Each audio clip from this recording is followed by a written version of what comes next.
Afternoon, everybody. Jay Stittelberg here. I just wanted to check in with everybody and see how everybody's doing, especially at the end of this week that has been very raw and very emotional. And we're on this roller coaster again.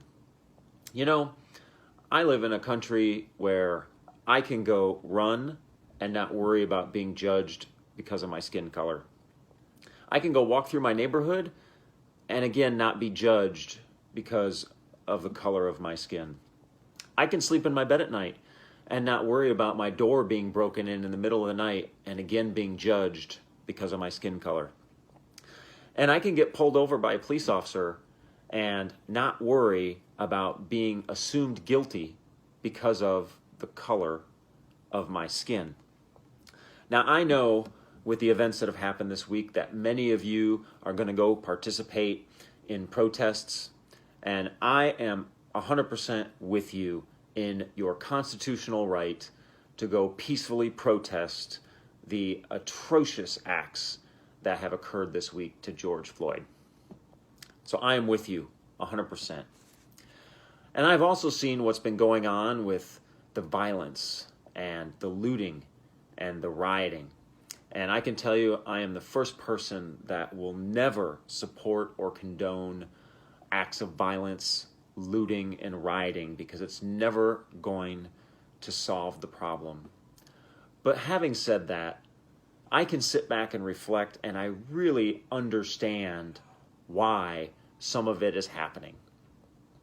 Because for years, for decades, African Americans have been protesting acts of violence and racism against their community and doing it peacefully.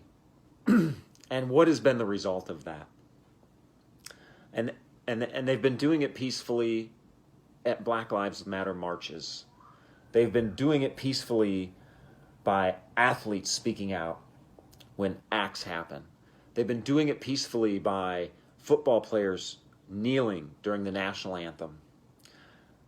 They've been doing it peacefully by actors speaking out about the violence and atrocities that happen simply because of the color of somebody's skin.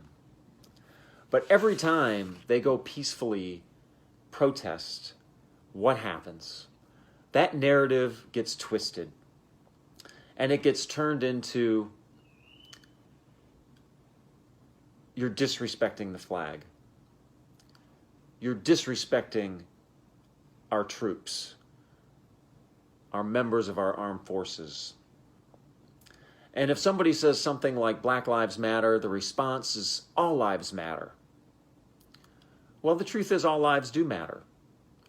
But the reality is that Black Lives Matter because they are disproportionately killed when they are not guilty of anything.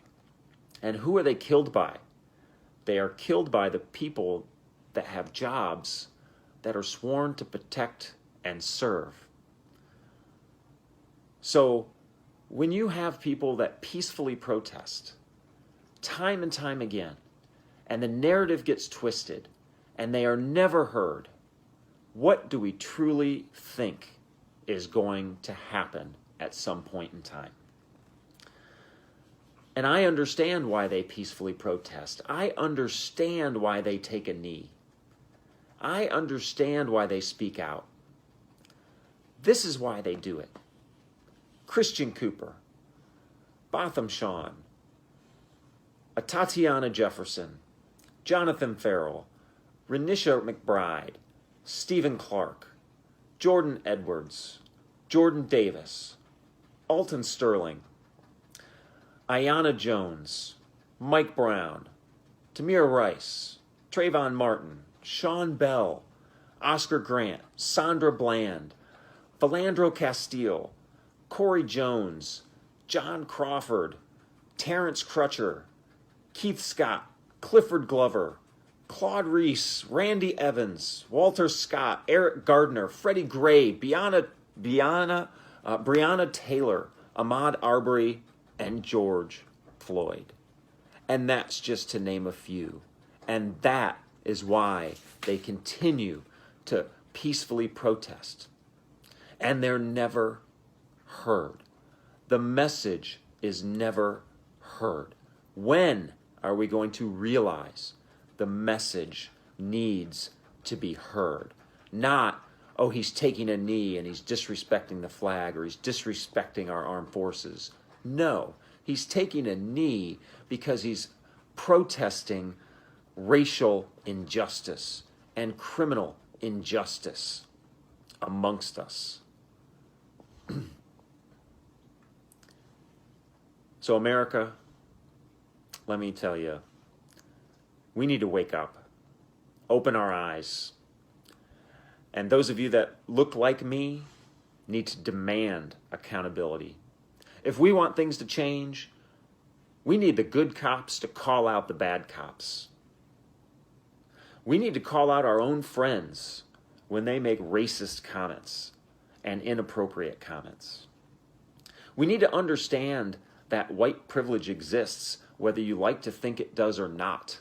Because I guarantee you don't wake up in the morning or walk out of your house and worry about how you're going to be judged when you walk down the street, or you drive to the grocery store, or you go to the office, or you go pick up that takeout food, or you go to the gas station. You don't worry about that. And you know why you don't worry about that?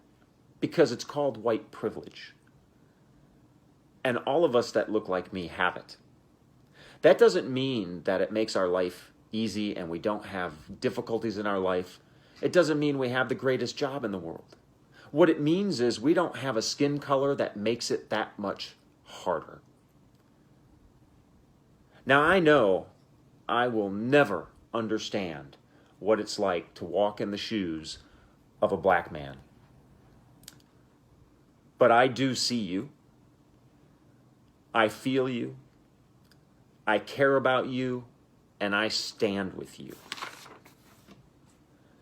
And I stand with you so that we don't need to see another unarmed black man die with a bullet in their back or a knee on their neck. It's that simple. Stop thinking that you are superior because you don't have to deal with these issues. And stop saying, well, I'm not racist, I have a black friend. And stop saying, I'm not racist, I don't understand it. They need to go get a job. They're just whining. They could make their lives what they wanted to. Guess what? That is not how life works for any of us. I hope you think about that. And I hope everybody has a great week to come. I hope things get better. I certainly will be praying for it.